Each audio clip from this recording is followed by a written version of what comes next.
But here's the school we used to work with in Peabody. Here's the entrance to the school. And as you probably know, the stairs here are meant to be an access technology, a way to get in the building. But in fact, for one of the students we first worked with, Matthew, some of you have heard me talk about Matthew before. Matthew has a very severe physical disability and can't walk, talk, point, smile, or any of those things. And he certainly can't get in this building because he's mobile in an electric wheelchair, which he drives with his chin. And he was one of our first really challenging motorically youngsters. And we hooked him up, got him so he could drive a wheelchair, but then came the problem of entering the school building. I really now start the story quite differently than I used to, because there's really two ways to view the problem. One is to view the problem as Matthew's problem. That is, Matthew has a disability, and we've got to somehow fix or remediate Matthew. The second way to view the problem is to view it as the school's problem or the culture's problem.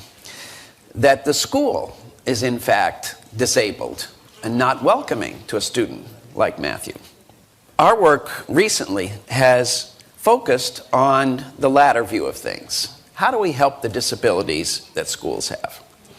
If you view the problem as Matt's disability, then it limits the range of solutions you look for. And I want to show you, this is Matthew's joke, not mine. But Matthew's suggestion for what's the assistive technology that would have allowed him to go to school. And the thing is that Matthew understood that he was very computer savvy, drove his wheelchair and did all of his communications through computer. And he knew that inside this big instrument was a computer, and that with the computer inside he could drive it. So he did the research on and showed the school how to get them and so on. But the school didn't do that, you can imagine. They cost $60 million each. You could only use it once per building and so on. The other way to view the problem is to view it as the school's disability.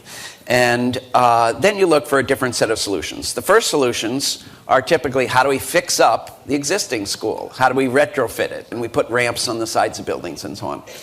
And it's very expensive, it's ugly like this is, and often, in fact, this ramp didn't work for Matthew because the corners were too sharp and so on. So there's lots of problems in trying to fix up things later after they've been built. So most of you know the better solution is to move toward universal designs. Build the building right at the beginning so that everybody can use it. I'm showing here an image of the Louvre in Paris, which has a wonderful stair and elevator combo. So people have choices. There are alternatives built into the universal design. So when Matthew got ready to go to school, this was the learning technology in his classroom. And it didn't work for him in several ways. First, he couldn't hold it and he couldn't turn the pages. So he really couldn't use it at all. And in those early days, we used to try to do things like page-turning devices. They're awkward, expensive, don't work well, and so on. The book doesn't also work, though, for lots of other students, including Matthew, because he can't read very well. It doesn't work also for students who are blind, students who are English language learners, a long list of people for whom this learning technology is not an ideal learning technology. So our work with Matthew and then other students began us to reverse again the field. How do we look at this problem of learning technologies? And we first began to see it as Matthew's problem. Matthew needed fixing. We began, though, to see the problem the other way, that this learning technology had its own disabilities. It was not effective for a wide range of students. It was made for a narrow range of students for whom it was pretty good. We began to see our work as taking how do we design better learning technologies?